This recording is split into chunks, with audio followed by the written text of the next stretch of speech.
Welcome to the Wild About Turkey Hunting podcast, a show for those who love the thrill of that first morning gobble, who love sharing the outdoors with a close friend, and for those who never want to stop learning about this awesome ritual we call spring turkey hunting. I'm Josh Davis, host and creator of the YouTube channel Davis Family Hunts. I'm wild about turkey hunting, and I bet you are too. Thanks for joining. Let's get started.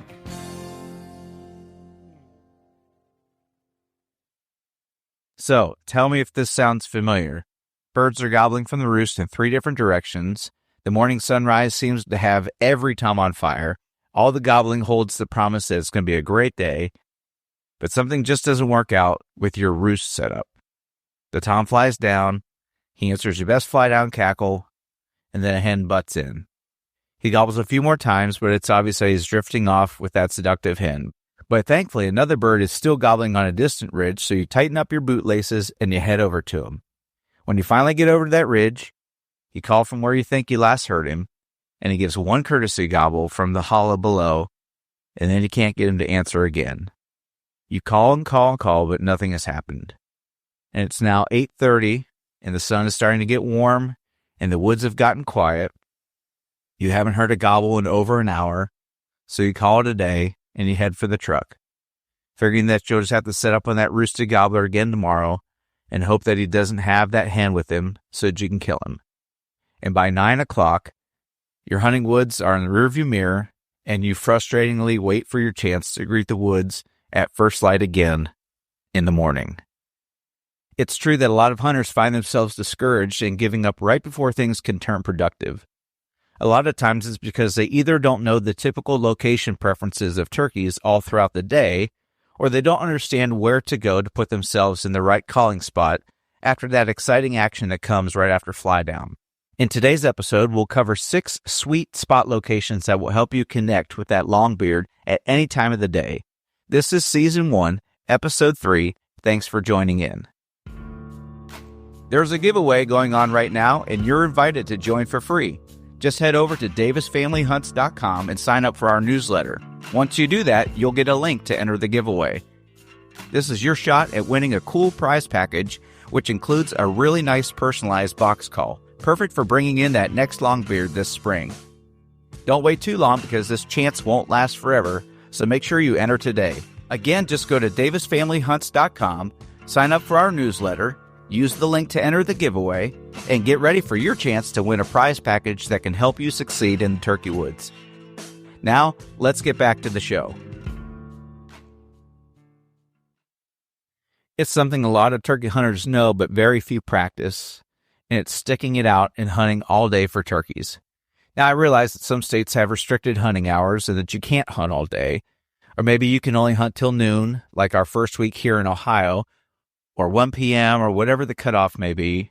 Regardless, the encouragement is that so long as it is legal hunting time, hunt. The turkeys are out there, and you should be too. And yes, it does take a lot of initiative. It can take a lot of patience. But when you're toting out that heavy gobbler with those sharp-pointed spurs, it can make the extra effort all worth it. So let's take a walk through the woods from sunup to sundown and talk about where you should be, where you can hope to find turkeys, and what you should do when you're there. Our first stop is pre-dawn, and that's first light to sunrise.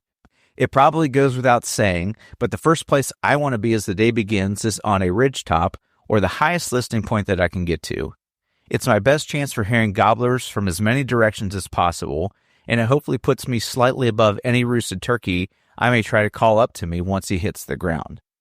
Now let me note that if you have a high vantage point that's deep into the woods from your parking spot, then make every effort to get there early, well before any hint of light. On more than one occasion, I've arrived to my listening point about 10 to 15 minutes before the first songbird even makes a peep, only to find out that when the woods begins to awaken, that I had just walked right past the gobbler roosted on my way in. He may have even heard me pass underneath him, but dismissed my footsteps in the dark for a traveling deer or a raccoon that was bumbling about. And if you're trying to reach your destination after turkeys are awake, and especially if there's a little bit of light for them to see from the roost limb, you can bet that you'll spook that bird way off, and it might just be silence to start your whole morning. I'd also suggest staying at your listing location for at least 20 minutes after first light before deciding to move on. Some birds are just slow in getting the morning going. My mind goes back to a hunt that Dad and I were on last spring in Michigan, and we suspected a bird was roosted in the area because we had seen him in a field the evening before, not 300 yards from this patch of woods. But when morning came, all seemed quiet, and we thought that maybe nobody had been home.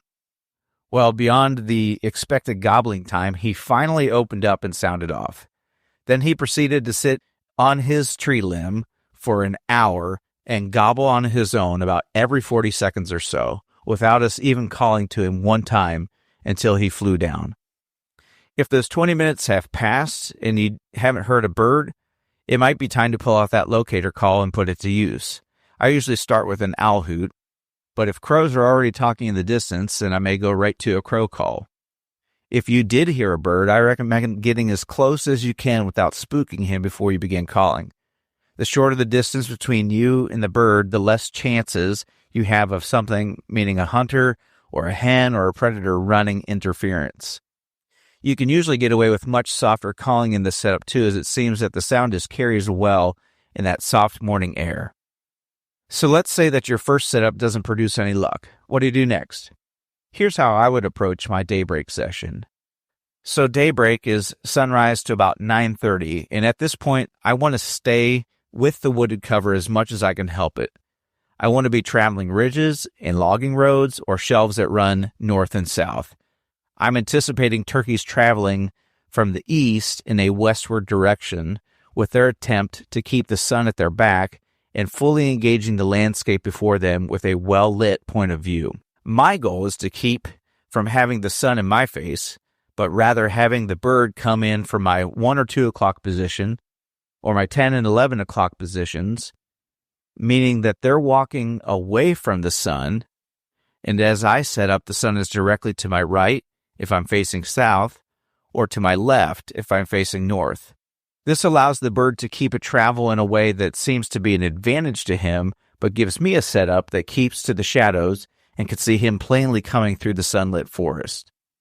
If I don't hear a bird gobbling, or even if I do, I'm probably going to go ahead and move to set up in an area where I know that birds prefer to hang out once they've flown down from their roost. This is where my preseason scouting really comes into play.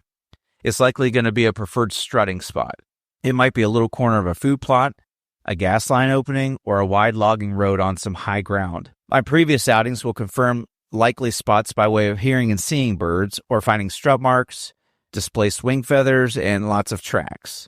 And if I don't have the luxury of scouting ahead of time, I will rely on previous knowledge of turkey behavior from that area, whether that's a history from another season or an observation from even yesterday's hunt.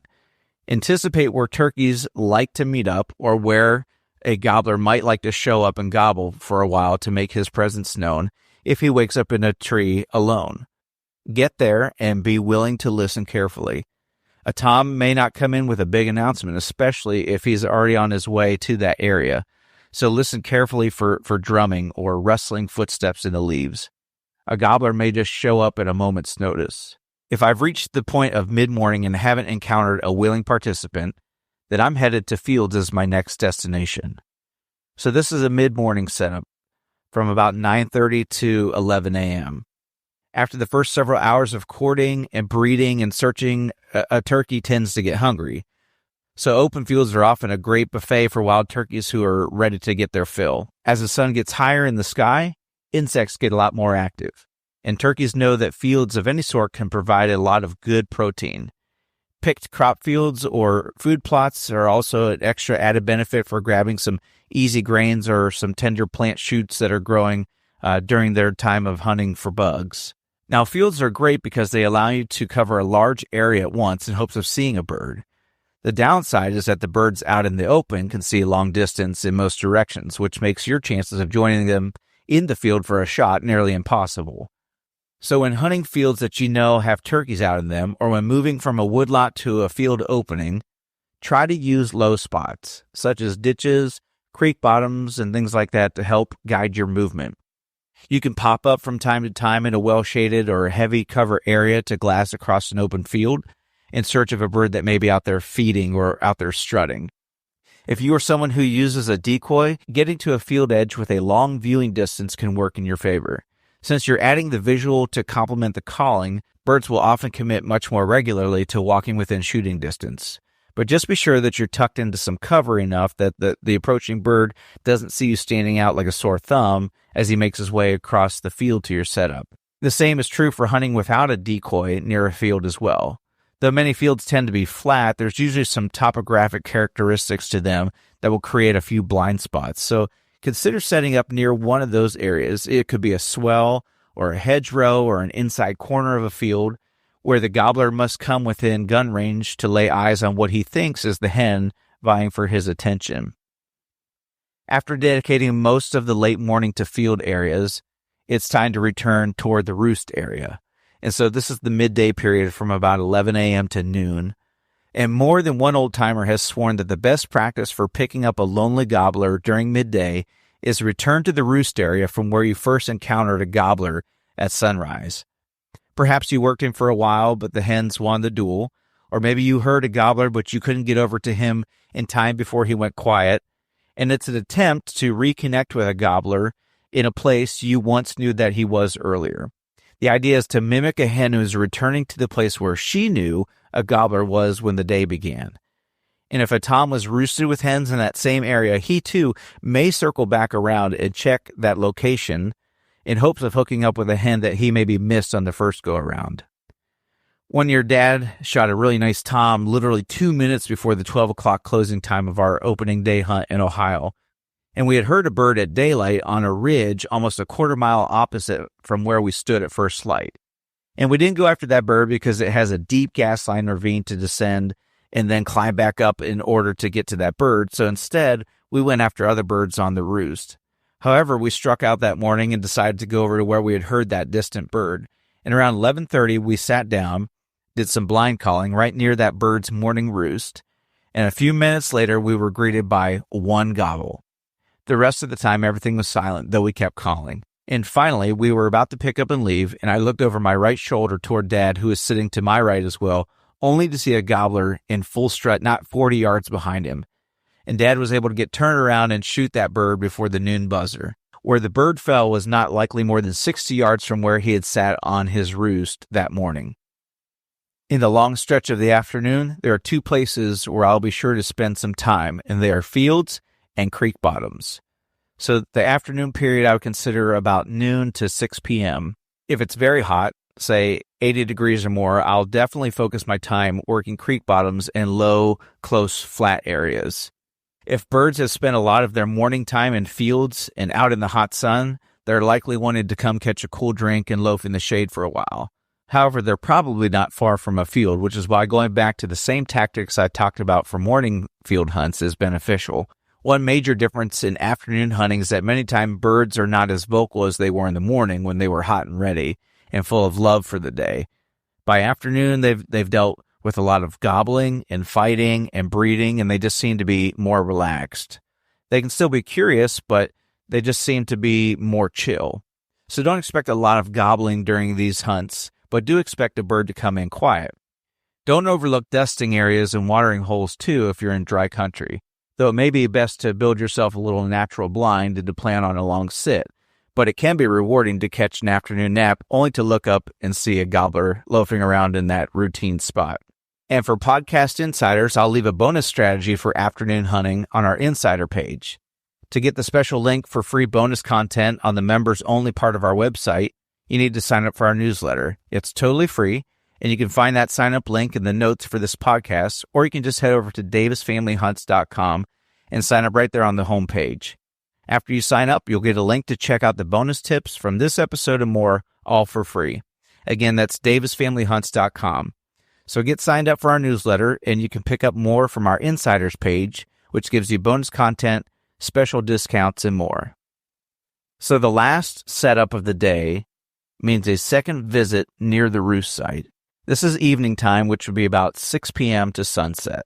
And just like I talked about the hopes of a late morning visit to the roost area, this now would be a good time to have a second visit to the roost site in hopes of catching a gobbler returning to his favorite perch. I don't necessarily want to get right into the roost zone itself, but I want to be set up on a natural path of travel a turkey may take to get to that roost area. It might be a certain terrain funnel or a transition from an afternoon strut zone to the woods where he'll spend the night. If nothing else, hopefully I'll be within earshot of hearing a turkey fly up. If I'm really lucky, I may even see or hear birds as they take to the roost.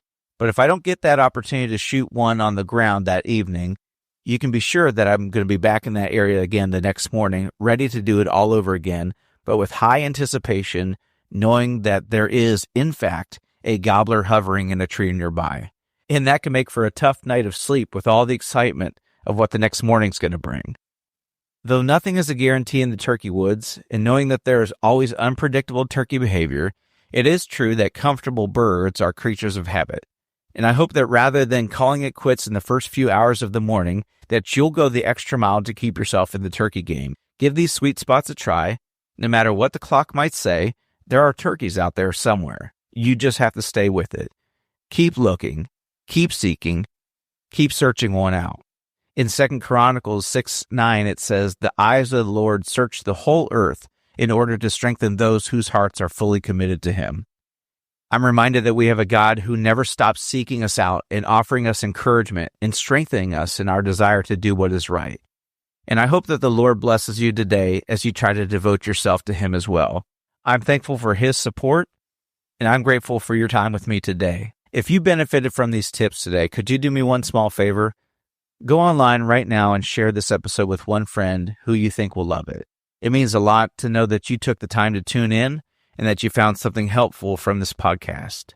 You're also welcome to visit our website, davisfamilyhunts.com, and I'll add links in the description for you to explore. Don't forget that I'd love to hear from you too. If you want to submit a question to be answered on my podcast, I encourage you to use the podcast tab and leave a recorded message for me.